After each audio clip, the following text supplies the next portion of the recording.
Break के बाद एक बार फिर से हम आपको ईद स्पेशल ट्रांसमिशन में खुशामदीद कहेंगे और हमारे साथ हमारे प्यारे प्यारे मेहमान मौजूद हैं। और अभी मैं इरफान आपसे ज़रा गुफ्तगू का आगाज़ करना चाहूँगी इस सेगमेंट में।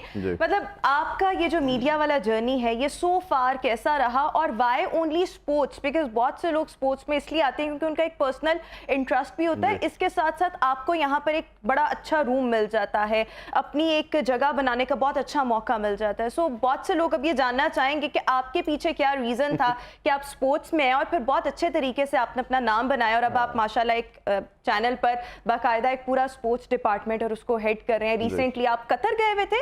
जी, कतर गए हुए थे। कतर गए हुए थे और वहां पर कौन सी वो लीग थी जिसमें लेजेंड लीग के लिए तमाम दुनिया के लेजेंड जो रिटायर हो चुके हैं, आपने शोज किए। सो वो आपका जर्नी बहुत अच्छा रहा, लोगों की तरफ से ऑब्वियसली एप्रिसिएशन भी मिली। So please share with our audience. देखिए, जहाँ तक मेरे कैरियर की बात है तो मैं बहुत अर्ली एज में जब स्टूडेंट था फर्स्ट ईयर में तो मैंने शाशलिक किया था सरमद खुसट के साथ।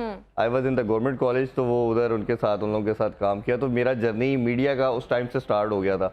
बट फैमिली की कहीं ना कहीं रेजिस्टेंस थी, वो रिलक्टेंट थे कि मैं मीडिया में काम ना करूँ। फिर एडवोकेट हाईकोर्ट बन गया तो फिर वो 7-8 साल जो मैंने काम किया था वो छोड़ दिया। फिर 4-5 ईयर्स का उसमें ब्रेक रहा, कुछ भी नहीं किया। प्रोफेशनल लाइफ ओबियसली डिफरेंट होती है। फिर कोचेस के साथ मेरी काफ़ी दोस्ती थी, मिकी आर्थर और ग्रांड फ्लावर के साथ। तो उनके साथ अक्सर वो भी एक कनेक्शन था, एक सिस्टम। दोस्त कुछ प्लेयर के साथ दोस्ती थी, उनके थ्रू फिर उनके साथ भी दोस्ती हुई। तो अक्सर उनके साथ बैठना होता था। तो discussion, topic of discussion cricket के अलावा कुछ हो नहीं सकता था हमारा। तो जब भी क्रिकेट पे बात करनी तो उन्होंने कहा ना कि आपके जो जर्नलिज्म है पाकिस्तान में दैट इज़ क्वाइट ऑड, बहुत वेयर्ड है, वो बातें करते हैं। और जो एंकर हजरात हैं वो नॉर्मली ऐसी बातें टैग कर देते हैं हमारे साथ या क्रिकेट के साथ जो होती नहीं है। तो तुम्हें आना चाहिए इस साइड पे। एक थॉट होती है कि आपके माइंड में कोई ट्रिगर करता है। उधर से मैंने भी सोचना शुरू किया और फिर ग्रेजुअली अल्लाह ताला की मैं जितनी ब्लेसिंग को कम है कि इसमें मुझे कोई एफर्ट नहीं करनी पड़ी। बाबर अली बड़े अच्छे दोस्त हैं मेरे, उनके शो में मैं एज ए एनालिस्ट आया पहली दफ़ा। वो शो कई डिफरेंट चैनल्स पे देखा गया, फिर मॉर्निंग शोज़ में बुलाना शुरू कर दिया गया। फिर फवाद खुर्शीद साहब थे, मैं उन्हीं का ही नाम बहुत बड़े भाइयों की तरह मेंटोर। उन्होंने मुझे पब्लिक न्यूज़ में एज ए PSL की ट्रांसमिशन में एज ए एनालिस्ट के लिए मुझे बुलाया उन्होंने। मैंने ट्रांसमिशन पब्लिक न्यूज़ पे की। आप दोनों भी प्रॉब्ली उधर ही थे हमारे साथ जी। तो वो बड़ा अच्छा जर्नी रहा। फिर दे ही offered me as a anchor as well. फिर 2 साल पब्लिक न्यूज़ में एज ए एंकर काम किया और फिर अब ये नया सुनो चैनल ज्वाइन किया मैंने। इन्होंने फिर as a head of sports और एज ए एंकर ऑफर किया। तो अल्हम्दुलिल्लाह मेरे जर्नी बड़ा स्मूथ रहा। और इसके साथ साथ इरफान एक बहुत अच्छी जगह पर आप उनको कंसल्टेंसी भी देते थे, उनके लीगल एडवाइजर थे आई गेस। जी, मैं जहाँ पहले जॉब करता था और मैं इरफान को कहती थी प्लीज वो ना छोड़ना। मीडिया की जो नौकरी है ना ये बहुत ही अनरियलिस्टिक, इनका कोई पता ही नहीं है, तो मत छोड़ना, वो लाजमी रखना। और ये आप एक मतलब लाइक साइड जॉब के तौर पर ये रखें। लेकिन अब आपने बहुत बड़ी छलांग लगा दिया, छक्का मार दिया। वकील ये रिटायरमेंट के बाद भी वकील बन सकते हैं। लेकिन ये शक्ल से कितने मासूम लगते हैं ना वकील, देखे इतना बड़ा, इतने डाढ़े होते हैं वकील। जज रिटायर होके वकील बन जाते हैं वापस, तो मैं ख्याल इट्स नेवर टू लेट अगर दोबारा जाना। नहीं, जब डाढ़ा होना बनता है हम डाढ़े बन भी जाते हैं। नॉर्मली दोस्तों के साथ तो नहीं डाढ़ा बनना ना। बिल्कुल ठीक। तो स्पोर्ट्स का जो आपने क्वेश्चन पूछा कि मेरा इंटरेस्ट बहुत ज्यादा था शुरू से। मैंने शायद अपने सारी लाइफ में कभी कोई क्रिकेट मैच मिस नहीं किया और अगर कोई मिस करता है तो रात को मैं हाईलाइट देखे बगैर सोता नहीं हूँ। तो स्पोर्ट्स का ओवरऑल बहुत शौक था और मुझे लगता था कि ब्लड बेस्ड एग्जैक्टली। और दूसरा मुझे ये लगता था कि हमेशा वो काम करना चाहिए जिसमें आप जैसा कोई ना हो। आप अगर कोई ऐसा काम करते हैं जिसमें और आपसे बेहतर लोग भी हैं तो फिर शायद आप अपना मार्क छोड़ नहीं सकते। आप ऐसा काम करें जिसमें आपका नॉलेज, आपकी वो सेंस बाकियों से बेहतर हो ताकि आप अपने आप को डिफरेंशिएट कर सकें, पैशन हो। फिर ऑब्वियसली आपको you are like one of the luckiest person जिनको वो जगह भी मिली। बहुत से लोगों की ख्वाहिशात होती हैं कोई ना कोई गोल अचीव करने की, लेकिन उनको वो रूम या स्पेस या अपॉर्चुनिटी आप कह लें नहीं मिलती। और उसमें मेरा जो कैरियर में ब्रेक थ्रू था वो PTV का था। उसमें मैंने PTV स्पोर्ट्स में गेम ऑन है किया शुएब अख्तर के साथ। तो मेरा ख्याल है जी उसमें इस्लामाबाद, उसमें जाके मेरा ख्याल है वो ऑल टुगेदर मेरे उस चीज़ ने कैरियर को बिल्कुल ऑल टुगेदर चेंज किया, क्योंकि जो आई बॉल PTV को मिलता है वो शायद किसी और को नहीं मिलता। बिल्कुल ठीक। अच्छा ईमन, आपके बारे में मतलब इरफान का मुझे थोड़ा सा आइडिया था, अबूजर को भी मैंने बहुत स्टार्ट से देखा हुआ है, बल्कि इन्होंने भी मुझे बहुत ही स्टार्ट से देखा हुआ है। जब हम हमारा स्क्रीन का फेयर उतरा नहीं हुआ था और हम मतलब लाइक मैं अपनी बात करूँ तो मैं बहुत डरती थी। सो अबूजर ने मुझे बहुत ज्यादा सपोर्ट किया उस टाइम पे, लेकिन मुझे आपका जर्नी नहीं पता कि ये किस तरह से स्टार्ट हुआ। जब आप आई थी तब आई वाज देयर हाँ, आप वहाँ पर थी, लेकिन मुझे बैकग्राउंड नहीं ना पता हाँ, कि yes. How did you come into this field. मैं बेसिकली मैंने पहले लेक्चरशिप स्टार्ट की थी 2013 में। अच्छा। NDU में मैंने जहाँ से MPhil किया था, और उसके बाद फिर मैंने वो छोड़ दी क्योंकि मुझे बहुत बोरिंग लगता था, तो मैंने वो छोड़ दी और मैंने मीडिया ज्वाइन किया 2014 में एज अ कॉपी एडिटर। और उससे पहले मैं FM भी कर रही थी इस्लामाबाद में, और कॉपी एडिटिंग मैंने की 1 साल, और फिर मुझे मतलब वो भी बोरिंग लगा क्योंकि वो भी वही मीडिया बोरिंग नहीं लगा, इसका मतलब आपको? वो इसलिए बुजुर्ग क्योंकि अब चैलेंजिंग चीजें हैं ना, मतलब ऑन स्क्रीन आप बहुत डिफरेंट कर सकते हो। सही बात। तो मैंने वो 1 साल किया, तो मुझे लगा इट्स सेम कि मतलब मैं वही जैसे डेली एक कंटेंट जाके पढ़ा रही हूँ, या मतलब मैं कंटेंट ही कर रही हूँ, तो मैंने उसको छोड़ दिया। हाँ, फिर आपने कहा शक्ल भी है अच्छी, अक्ल भी है, तो व्हाई नॉट स्क्रीन पर आने का। थैंक यू इतने कॉम्प्लीमेंट के लिए। लेकिन फिर मैंने रिपोर्टिंग शुरू कर दी थी, और मैंने 1.5 साल रिपोर्टिंग की एक मतलब मीडिया चैनल के साथ ही। और उस तब जब मैं रिपोर्टिंग करी थी तो मेरे टीचर थे नकीबी साहब ना, वो मुझे हमेशा कहते थे कि मन तुम्हें एंकरिंग करनी चाहिए। तो मैं उनसे कहती थी कि शायद मैं कैमरा हमीद नकीबी साहब, तो मुझे ये कहते थे कि आपको ना एंकरिंग करनी चाहिए। मैं उन्हें कहती थी कि नहीं आई कांट ना। तो वो कहते थे कि जब अगर आप रिपोर्टिंग कर सकते हो, उसमें भी तो आप आते हो ना, जब बीपर्स देने होते हैं, लाइव हिट्स होते हैं, तो आप आते हो कैमरे पे, तो इट्स ओके स्टार्ट करो। तो उन्होंने कह कह के मुझे बहुत, तो मेरे ख्याल गॉडफादर हैं एंकर्स के। मुझे भी वो लाने वाले 90% जो इस टाइम लाहौर में मेरे ख्याल में या अदरवाइज इवन हमारी कराची की इंडस्ट्री में देखें तो बहुत से बनाने वाले हमीद साहब हैं, सबके मेंटोर वो हैं। बल्कि आई विश कि वो हमारा ये मतलब लाइक सेगमेंट और इसमें जो हम गुफ्तगू कर रहे हैं वो देखें, ताकि उनको पता लगे कि हम अभी तक उनको क्रेडिट और देना चाहिए ना, क्योंकि आपके जो टीचर है आपको उन्हें नहीं भूलना चाहिए, आपको अपनी बेसिक्स नहीं भूलनी चाहिए, किसने आपको खड़ा किया, किसने आपको बनाया। बिल्कुल ऐसा। वो एक वाहिद बंदे थे जो जेन्युइनली जहां पर वो काम कर रहे हैं उनके लिए कोशिश करते हैं इनके पैसे बढ़ जाए, वरना कोई ये कोशिश नहीं करता कि किसी एंकर के पैसे बढ़ जाए। ऐसा ही है बिल्कुल, क्योंकि अपने सर पे कोई बोझ नहीं लेना चाहता ना। अब जो मीडिया के हालात हैं तो हर बंदा ये कहता है अच्छा यार जितना है जो है ठीक है, लेकिन वो पेन लेते हैं आपके लिए और आपको पुश करते हैं, आपके अंदर वो देखते हैं कि यार ये बंदा ये चीज कर सकता है, तो वो उसको कहते हैं और वो बाकायदा उसको that's how your journey was। बिल्कुल। और फिर ऐसे चल करते करते माशाल्लाह भाई अब आप एक बहुत अच्छे चैनल पर हैं, प्रोग्राम भी होस्ट कर रही हैं। तो अल्लाह ताला आपको मजीद तरक्की की राहों पर रखे और तरक्की आप पाती जाएं। अब सर आपका ये ब्रेक, इसके पीछे क्या रीज़न था, और अभी जो आप कजाकिस्तान हाउस के साथ मुंसलिक हैं, ये जर्नी कैसा रहा, और यहाँ पर आपके पास कितने मुख्तलिफ लोग आते हैं, फिर उनके साथ हैंडलिंग करना, और फिर देखें आपकी स्टडीज़ मुख्तलिफ, फिर उसके बाद मीडिया की नौकरी, फिर ये एक बिल्कुल मुख्तलिफ काम, और इसके साथ साथ आपका एक शोरूम भी है गाड़ियों का, वो भी बिजनेस देखना, सब कुछ एंटायरली डिफरेंट। तो वो वाला जर्नी और वो सब एक्सपीरियंसेस अच्छा, पहले तो बात ये है कि जो गाड़ियों का काम है वो तो मेरे समय फादर का था, तो वो कंटिन्यू करना वो तो मैंने था ही, तो वो तो साथ साथ चलता रहा। और मीडिया में आ गया बस उस टाइम, बस लग रहा था कि शायद सर्विस इंडस्ट्री टाइप मुझे अपनी फीलिंग आती थी कि मुझे ऐसा कोई काम करना चाहिए। अबू सर ने सीएसएस भी किया हुआ है कुछ, उसमें कुछ नंबर से रह गया था, ये क्या था? एजुकेशन ही थी मेरी एजुकेशन मतलब रिटर्न भी और इंटरव्यू में भी मैं क्लियर था, और वो पंजाब में बेसिकली होता है कि आपकी एजुकेशन ही होती है कुछ नंबर से, लेकिन मेरे से मतलब अदरवाइज सिंध और केपी के जो हमारा कोटा सिस्टम होता है उसमें जो उस वजह से, तो वो उसके बाद भी मैंने ज्वाइन किया मीडिया, तो अल्लाह का शुक्र है बड़ा अच्छा टाइम गुजरा है, 6-7 साल उसमें कुछ ब्रेक ली, क्योंकि थोड़ा समझ आ रहा था जो सिचुएशन इस मुल्क की है ना, तो ब्रेक ही बेहतर है, क्योंकि इस टाइम जो है ना बातें करने को वो जो थोड़ी सी आपको एनीवे पॉलिटिकल साइड सिचुएशन, उसके बाद फिर मैंने इस सिचुएशन के ऊपर थोड़ी ब्रेक ली है, और बड़ी अच्छी अपॉर्चुनिटी थी एक ये पाकिस्तान में वन ऑफ इट्स काइंड पहली दफ़ा एक्सपीरियंस हो रहा है। कजाकिस्तान गवर्नमेंट ने यहाँ पे कौंसलेट सर्विस स्टार्ट की है लाहौर में, तो उसमें कौंसल जनरल भी यहाँ पर नॉमिनेट हुए हैं, उसके बाद मैं यहाँ पे डायरेक्टर एडमिनिस्ट्रेशन हूँ, उसमें बड़ा अच्छा एक एक्सपोजर भी है, एक्सपीरियंस भी है, और मेरे ख्याल में एक नई मार्केट है जो कि पाकिस्तानीज़ के लिए ओपन हो रही है। डेफिनेटली आपका भी चक्कर लगेगा जल्दी, क्योंकि वीज़ा सर्विस स्टार्ट हो चुकी है, और अभी बस कुछ दिन में पहली फ़्लाइट है 8 जुलाई को, first flight from Lahore to Almaty, 2.5 घंटे से कम टाइम में वहाँ पर पहुँचेंगे आप, और उसके बाद आप देखेंगे इट्स अ न्यू वर्ल्ड। सफर बहुत ज्यादा था, पहले तो कनेक्टिंग फ्लाइट थी ना, तो अब तो डायरेक्ट फ्लाइट स्टार्ट हो रही है 8 को, मतलब 8 जुलाई को, और उसके बाद ये कंटिन्यू रहेगी हर वीक में 2 फ्लाइट्स, और फिर वीज़ा सर्विस भी लाहौर से स्टार्ट हुई है, वो भी हम लोगों को फैसिलिटेट कर रहे हैं वीज़े के लिए, इसके अलावा टूर एंड ट्रैवल सारा। तो मेरे ख्याल में जिस तरह अज़रबैजान है, टर्की है, एक नया एक्सपीरियंस लोगों को होगा अगर वो कज़ाकिस्तान जाते हैं, तो it has everything for everyone.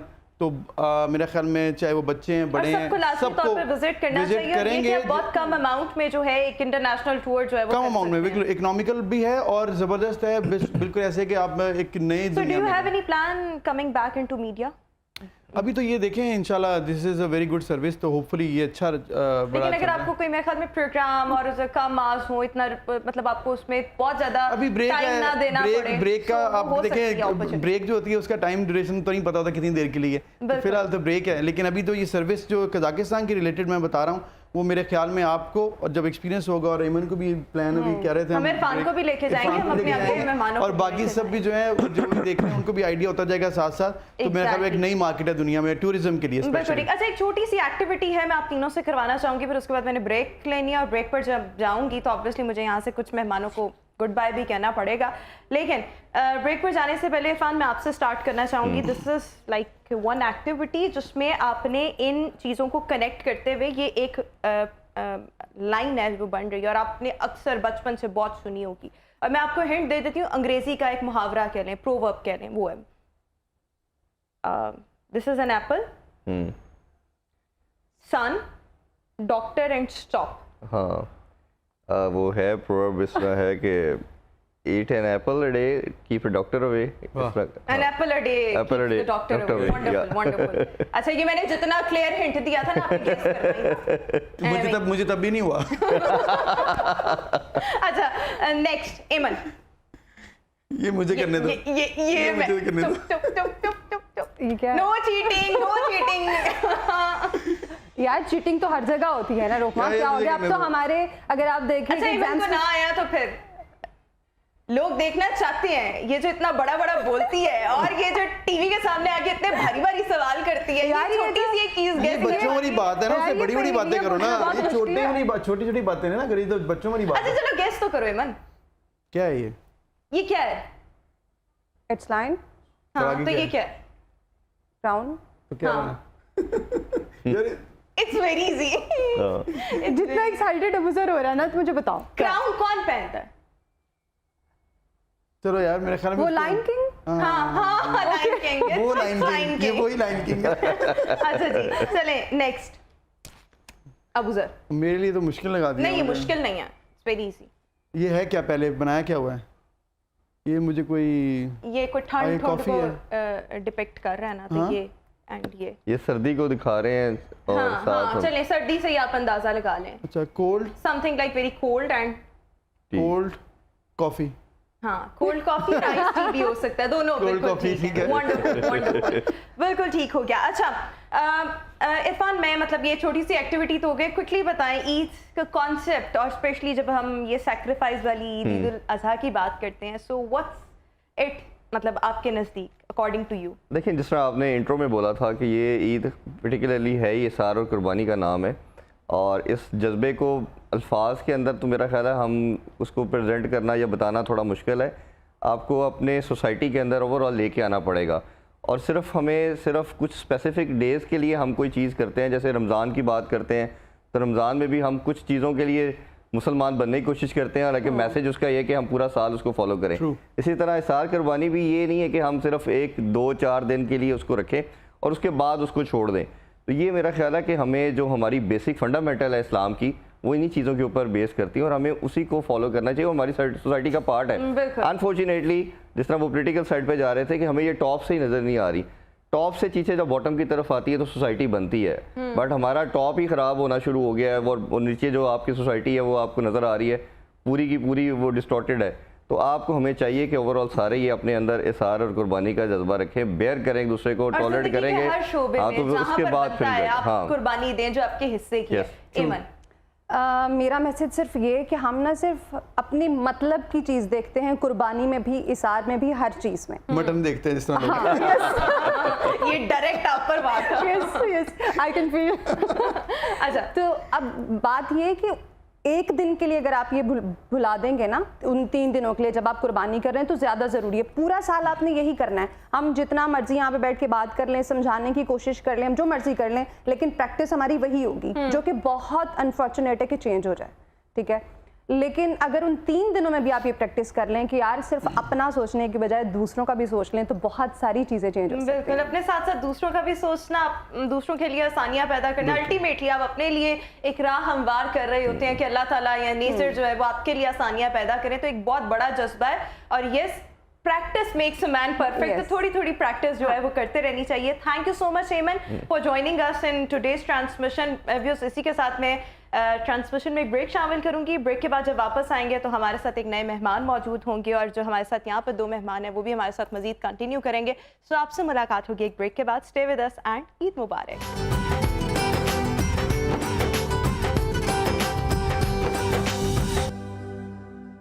Break के बाद एक बार फिर से हम आपको ईद की स्पेशल ट्रांसमिशन में खुशामदीद कहेंगे। ब्रेक के बाद हमारे साथ बड़ी ज़बरदस्त सिंगर मौजूद हैं, जिनको आप मुख्तलिफ टीवी चैनल्स पर और मुख्तलिफ प्लेटफॉर्म्स पर आप इन्हें गाना गाते सुन भी चुके हैं, देख भी चुके हैं। एनी जैदी इस वक्त हमारे साथ ट्रांसमिशन में मौजूद हैं।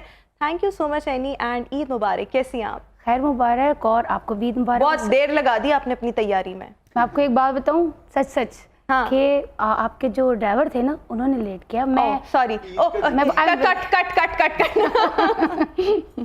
यानी ये हमारे एंड से प्रॉब्लम है। चलें कोई नहीं। अच्छा, कैसी गुजर रही है ईद? ऑब्वियसली अभी तो स्टार्ट है, लेकिन क्या प्लानिंग है बाकी के दिन को लेकर, और अभी तक क्या क्या करके आई हैं? कितने लोगों को निपटा कर आई हैं? कसाईयों को फारिग कर रही हैं? क्या है? अच्छा, हमारा ये है कि हम तो सेकंड डे करते हैं ईद, तो अभी आज हमारा थोड़ा सा रिलैक्सिंग डे है। लेकिन जो रिश्तेदारों की तरफ से ईद है और उनके सब हो रहे हैं, वो सब आएंगे ना गोश्त, और वो जो दूसरी तरफ से गोश्त आ रहे होते हैं, उनको भी सब धो वो के रखना है प्रॉपर्ली। अच्छा, आप खुद करती हैं सारा कुछ? एग्जैक्टली, मैं खुद करती हूँ। बिल्कुल ठीक हो गया। अच्छा, नॉर्मली जो ख़वातीन वगैरह होती हैं, बहुत सी ख़वातीन वैसे बहुत शौक से गोश्त बना भी रही होती हैं, लाइक जो पैकेट्स बनाना होता है, फिर उसके बाद डिस्ट्रीब्यूशन। लेकिन बहुत सी ख़वातीन जो होती हैं वो थोड़ा सा उलझन भी खा रही होती हैं कि ये क्या है, सो वो डोमेस्टिक हेल्प उसमें लेती हैं। लेकिन आप, मुझे लगता है, बड़ा इन है इन चीज़ों में। क्योंकि मुझे लगता है रुबा, जो आपका जो खास तौर पर किचन होता है ना, I did my MBA from IBA, you know each and everything ना। तो लेकिन मुझे लगता है पढ़े लिखे के साथ साथ अगर आपका घर भी, आपका जो किचन है ना, वो औरत को संभालना चाहिए।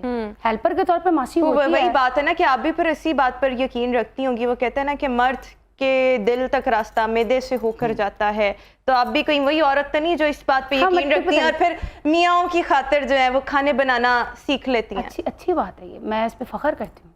अब उधर वैसे वाकई ऐसे होता है, मर्द के जो मतलब लाइक दिल तक का रास्ता है, ये ऐसे स्टीरियोटाइप्स हैं, बट चलें वो मैदे से होकर जाता है तो फिर औरत को खाना बनाना आना चाहिए, ऐसे काबू में आ सकता है मर्द। तो खैर इस चीज को, फॉर्मूले को उसने फॉलो नहीं किया, हमारे दिल तक तो आंखों से गई है मैदे से नहीं गई। इरफान, मेरा ख्याल होना चाहिए, अगर आपकी वाइफ जो है वो अच्छा कुकिंग करती है तो वो आपके लिए, मर्द के लिए अच्छा ल्योर करती है चीज़ ये।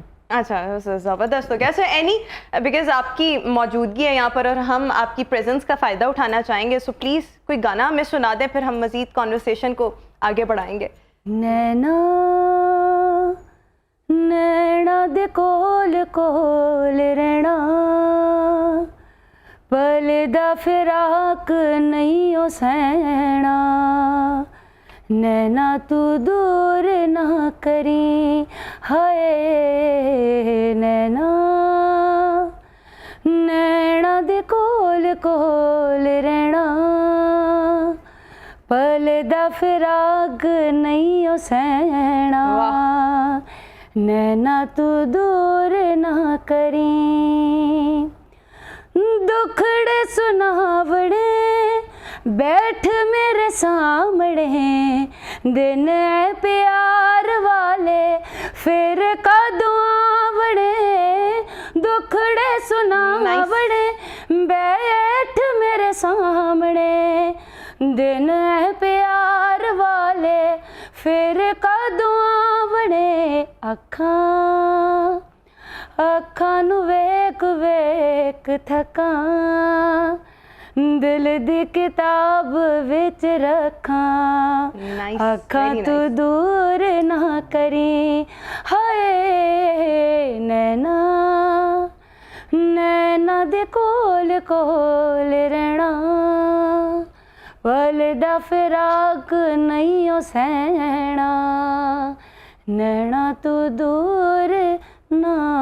जबरदस्त, जबरदस्त, कमाल हो गया। अच्छा एनी, हम सब लोग जो होते हैं हमें अपनी टीन एज को लेकर कोई ना कोई गाना हमेशा याद रहता है, और मुझे भी ऐसा एक गाना याद है, वो आया था, वो शाइनिंग इन द सन, वो कौन सा था, आतिफ असलम का था, तेरा होने लगा हूँ खोने लगा हूँ। सो मुझे आज तक याद है ये गाना, और मैं अभी भी सुनती हूँ तो मुझे ऐसा लगता है मैं बड़ा नॉस्टैल्जिक फील करती हूँ, मेरे कॉलेज का टाइम था। सो आपको अभी अपनी टीन एज को लेकर कोई ऐसे गाने जो भी आपको बहुत याद आते हैं और जब वो प्ले होते हो तो आप फिर बहुत ज़्यादा नॉस्टैल्जिक फील करती हो? एग्जैक्टली लेकिन मुझे लगता है मैं जब छोटी भी थी, व्हेन आई वाज 7 और 8, मैं हमेशा से बड़ी बचपन से ही बूढ़ी पैदा हुई हूँ। तो वो कुछ ना किसी के अंदर कोई बॉर्न आर्टिस्ट होता है, obviously I am a born artist, तो वो मैं सुनती ही खान साहब को और रेशमा जी को, और तो इस वजह से वही सुनने की वजह से कान जो है ना वो बड़े। लेकिन कोई एक गाना जो अभी तक आपको याद हो? बचपन का बचपन का बचपन का नहीं, टीन एज का। शहर भंबोर दी कुड़ियों तुसी नक विच नत ना पायो, मैं भूल गई हाँ तुसी भूल ना जायो, यारी नाल बलोच न लायो, हायो रब्बा नहीं लगदा दिल मेरा, सजना बाज होया हनेरा, हायो रब्बा नहीं लगदा दिल मेरा, नहीं लगदा दिल मेरा, नहीं लगदा दिल मेरा, हायो रब्बा नहीं लगदा दिल मेरा। वंडरफुल, एनी कमाल, जबरदस्त जबरदस्त। लेकिन वंस अगेन जो उन्होंने कहा था ना, मैं बचपन से ही बूढ़ी, मेरे अंदर रूह थी, बूढ़ी आत्मा थी, आपने वो प्रूव किया, अभी भी आपने वही ऐसा वाला ही गाना गाया। बट खैर अबूजर, आपको कोई याद है अपनी जवानी वाली, वो जो सारा पीरियड होता है तो उसमें से अभी कोई गाना? आपको मानू बलोच वाली बात क्या है कि आपने पहले अब ये कह रही जवानी वाली बात। नहीं, मैं इरफान से भी पूछूंगी। देखिए, मैंने अपना बताया, जो मेरी टीन एज थी तो इसमें ये गाना आया था, और मैं अभी भी वो सुनती हूँ, तो मुझे ऐसा लगता है कि वो मेरे कॉलेज के दिन, और मैं जब उस बस में ट्रेवल कर रही होती थी कॉलेज, तो वो सारा कुछ याद आता है। मुझे ज़्यादातर याद है 90s के गाने, वो बड़ा गोल्डन एरा था, जो 91, 2, 3 से लेके 2000 अर्ली तक जो मूवीज थी उनके सारे गाने जो भी हो। क्या हुआ? मैं तो तब, अब आप कहेंगे मैं छोटी बन रही हूँ, लेकिन तब तो मैं पैदा होने वाली थी। तुम आपने मुझसे पूछा ना। आप इसका मतलब मैं पैदा हो चुके हैं तो मैं आपसे बड़ा ही हूँ। हाँ, लेकिन इतने बड़े होंगे आप, मतलब लाइक आपको 90s वाले, अर्ली 90s के गानों की बात कर रहे हैं। नहीं, मतलब वो आपकी टीनेज थोड़ी नहीं, अभी भी जो आते हैं वो गाने तो मुझे वो याद, मुझे वो गोल्डन एरा लगता है, मुझे अच्छे गाने लगते हैं मुझे अभी भी 90s। जबरदस्त। इरफान? नहीं, मैं इसको सेकंड करूंगा। 90s के जो गाने थे ना, चाहे वो हमारा मैं जो पूछ रही हूँ कि कौन सा गाना था उसमें, आप देखें उसमें मूवी के गाने हैं और भी काफी ड्रामे करें, पुरानी तो कौन सा गाना? अली हैदर की बात करें, पुरानी जीन्स और गिटार, फिर जुनैद जमशेद के तमाम गाने, इवन नेशनल सॉन्ग, फिर उसमें आपका आवाज ग्रुप आता था, हारून थे, फिर जवाद अहमद आए, इब्रार आए, ये उस टाइम का जो एक एटमॉस्फेयर था ना। ये गाने तो मैंने भी सुने हुए हैं, सुने हैं, लेकिन आपने शायद जब ये लॉन्चिंग में थे तब आप पैदा नहीं हुई थी। हमने वो देखा टाइम कि जब इन्होंने आए, इन्होंने अपना मार्क बनाया, हम सब ने तो उस टाइम पे देखा इनको, हमें इसलिए वो शायद वो ज्यादा 90 का। अच्छा, वो जब आपने शाशलिक ड्रामा किया था तो तब कौन सा ईयर था? मैंने ये ड्रामा देखा हुआ है। 2003 था प्रॉब्ली। आप तब भी पैदा नहीं हुई थी? नहीं, मैं पैदा हो चुकी हुई थी। फर्स्ट ईयर में था, बड़ी बात है, फर्स्ट ईयर में थी। Thank you. आप एज तक जा रहे हो। आप मेरा मजाक उड़ाएंगे अबूजर? रब्बा मैं आपके साथ हूँ, डोंट वरी, मैं भी उसी एज। अच्छा अबूजर, एक और होता है ना, वो जो हमारा पहला प्यार होता है, या टीन एज में सबको किसी ना किसी पे क्रश होता है, फिर पहली मोहब्बत, सो वो टाइम आपने गुजारा हुआ है। वैसे मुझे लगता है बहुत ही छुपे रुस्तम आप शेयर नहीं करेंगे, लेकिन तो मैं क्यों टीवी पे बैठ के शेयर करूंगा अगर नहीं, आपके साथ? लेकिन देखें, एक क्रश होता है, वो किसी पर भी हो सकता है। इंसान को अपनी टीचर पे भी क्रश आ जाता है एट टाइम। अच्छा। या इस तरह बहुत से लोग ऐसे भी हैं। वो इब्रारुल हक का मैंने इंटरव्यू किया ना, तो मैंने उनसे ये सवाल किया, तो उन्होंने कहा मैं स्कूल में था तब मुझे अपनी टीचर से मोहब्बत हो गई थी। तो उन्होंने कहा कि ये इस उम्र में ना बच्चे हैप्पी टू यू करते हैं, प्यार नहीं, आई लव यू नहीं करते हैं। लेकिन आप बताएं, मतलब टीन एज में हाँ जी, बिल्कुल याद है सब कुछ, सब दिल कुछ में। याद है। And who was your crush, the very first crush? कोई एक्ट्रेस? एक्चुअली एक्टर तो उल्टी साइड हो गई, लेकिन अच्छा, वैसे अगर क्रश तो खैर नहीं कहना चाहिए, अगर आप समझते हैं कि मतलब जो जो एक्ट्रेस हैं जो अभी भी मैं लगता है मतलब मैं मुझे पसंद है, वो करीना कपूर है, और वो मतलब पहले से वही अभी तक। तो पहला प्यार भी, पहला हाँ, क्रश भी लेकिन वही और अभी भी ये हाँ जी, बड़े अभी इंटरनेशनल मतलब ये तो हो गया स्टार्स के लेवल पे, और जो बाकी रियल लाइफ में वो तो फिर आपको पता है कि वो यहाँ पे करने वाली बात ही नहीं हाँ, वो है। मैं पूछूंगी भी नहीं। इरफान आप बता दें। कोई ऐसा स्पेसिफिक नहीं मैं किसी का कह सकता कि जी वो ही क्रश था या कोई ऐसी सेलिब्रिटी थी। आप सब बड़े तेज हैं, बातें घुमाते जा रहे हैं, हालांकि मैं आप सबको जानती हूँ। नहीं, मैं तो बिल्कुल इस प्लेटफॉर्म पे भी डायरेक्ट कहती हूँ, मैं घर में भी सबको बताती हूँ, सर आसिफ इकराम, और वो मेरा क्रश है, और मैं अभी भी कहती हूँ, क्योंकि वो मुझे हमेशा बेटा कहते हैं, कहती थी मुझे बेटा क्यों कहते हैं। हमें सर पे हाथ रखते थे और वो मुझे बहुत अच्छे लगते थे। मतलब उनका जो मतलब द वे ही डिलीवर, मतलब अपना जिस तरह से प्रेजेंटेशन थी उनकी, वो कुछ बहुत वैसे that कुछ was awesome. पर्सनालिटीज ऐसी होती हैं कि आपको पता है कि आपके लिए वो उस तरह से ठीक नहीं है, या कोई भी रीजन हो सकती है, आप लोग नहीं साथ चल सकते, लेकिन वो फिर भी आपको बड़ा मुतासर करती हैं वो क्रश भी नहीं कह और सकते, आपके दिमाग पर मोहब्बत बड़े होती है। गहरे नकूश छोड़ जाती हम हैं। उसे इन्फैचुएशन कह सकते हैं। That was infatuation, that was not love, that was not crush. मुझे लगता है अपने टीचर से प्यार, अपने माँ बाप से, बहन भाइयों से, वो दैट समथिंग। अगर आपसे मतलब माँ बाप बहन भाइयों से, रिश्तेदारों से हटके अगर किसी से हो रहा है ना, वो इन्फैचुएशन होती है। तो वो इन्फैचुएशन थी, दैट वाज, और वो अभी भी एक रिस्पेक्ट भी है, और इन्फैचुएशन के आप तो है ही हमारे सर। वैसे कोई एम्बैरेसिंग मोमेंट अपने टीनेज से या वैसे हाँ, हुआ अपनी है। जिंदगी से कोई याद है? बहुत ही मजे का हुआ। हाँ, क्या और निदा के शो पे थी ARY पे, और वो पीछे सब कैटवॉक कर रहे थे। आप लोग भी सोच लें, आपसे भी पूछना है। कैटवॉक कर रहे थे और बड़ा मजे का कैटवॉक चल रहा था। उन्होंने कहा गाना कौन सा गाएंगे? खान साहब का गाना था, आपको शायद याद होगा, मुझे गाना एग्जैक्टली याद नहीं आ रहा। मैंने ना पंजाबी में पूरा उल्टा गा दिया। अच्छा, एक्चुअली कराची है, आपको पता है आई एम फ्रॉम कराची, तो वो निकल गया पूरा, किसको पता ही नहीं लगा। हाँ, वो भी मुझे याद आ जाता है ना वो गाना कौन सा था, मैं डेफिनेटली वो सुनाऊंगी। लेकिन मुझे घर से कॉल आई, अम्मी ने कहा तुमने उल्टा गा दिया, और और वो किसी को पता नहीं लगा, उनके प्रोड्यूसर्स वगैरह किसी को नहीं पता चला ना, ऑनेस्टली। तो ये अल्लाह ताला ने आपका भरम रखा, वरना फिर फार्मूला 1 कार और बहुत सी चीजें जो है इंटरमीडिएट लेकिन फिर वो मैंने उसको Famous हो कन्फेस जाते हैं किया लोग। फैसल भाई के शो पे, फैसल कुरैशी के शो पे, ARY जिंदगी पे होते थे, उस शो पे मैंने जाके कन्फेस किया कि मुझसे गलती हुई है एक्चुअली, एंड दैट्स मुझे पंजाबी, वंडरफुल कि लोगों की नजरों में आने से पहले ही आपने उस चीज को जो है वो क्योंकि वो own लोग किया कि फिगर आउट मुझसे कर गलती सकते हुई थे है। ना, तो आप मिस्टेक को एक्सेप्ट कर लें। अच्छा, वो अगर आप मेरे ख्याल में कुछ अर्सा पहले की बात करिए ना, तब चीजें इस तरह से वायरल भी नहीं होती थी। अब तो सोशल मीडिया, और आप ये गलती करते हैं और फौरन आपकी अपने टीम के ही लोग जो होते हैं वो आपकी गलती को वायरल बहुत कर पुराना देते हैं। बात, बहुत पुरानी बात नहीं है, 5 years बिफोर, तो जब हमारा बड़ा अच्छा वो था, लेकिन मुझे लगता था कि मैंने क्यों गलत गाया, मैं ये गा सकती थी। बिल्कुल ठीक। वो एक डर भी होता है ना, लेकिन ये थोड़ा सा। आपका बड़ापन था कि आपने उसको ओन किया। इरफान, कोई एम्बैरेसिंग मोमेंट अगर आपको याद हो क्विकली? कोई ऐसा माइंड में आ तो नहीं रही वैसे। ऐसे तो हो नहीं सकता, हम सब ने इतनी गलतियां की होती हैं। गलतियां रूटीन की होती है, कोई ऐसी बड़ी चीज कुछ कोई mind- शर्मिंदगी भी तो आपको कुछ गलतियां हाय, जो होती है वो दे हाय, देती है इतनी ना। जिंदगी में मुझे तो बहुत शर्मिंदगी ऐसी याद है। अबू ज़र, यार वैसे तो न्यूज़ के टाइम पे तो ऑब्वियसली बहुत थी, लेकिन एक मुझे भी स्ट्राइक किया दोबारा से कि मैं लाइव शो कर रहा था कुछ टीवी पे, और वो लाइव शो था कि आपके क्या मसाइल हैं लाहौर शहर के, आप बताएं। तो एक शख्स ने, कोई था, नाम नहीं मुझे याद, कुछ 3-4 साल पुरानी बात है, तो उन्होंने कॉल की और लाइव शो, मैंने कहा जी क्या नाम है आपका और क्या क्या मसला है बताइए। उन्होंने कहा मेरा नाम है XYZ, मेरा मसला तो कोई नहीं है, लेकिन मैंने आपको ये कहना था कि आप बहुत खूबसूरत हैं। ऑनलाइन मतलब ऑन एयर। और तो मेरे लिए ये था कि मुझे कुछ समझ नहीं आई उस टाइम ना कि मैं इसको क्या रिस्पॉन्स दूं। मैंने कहा आपके फीडबैक का बहुत शुक्रिया।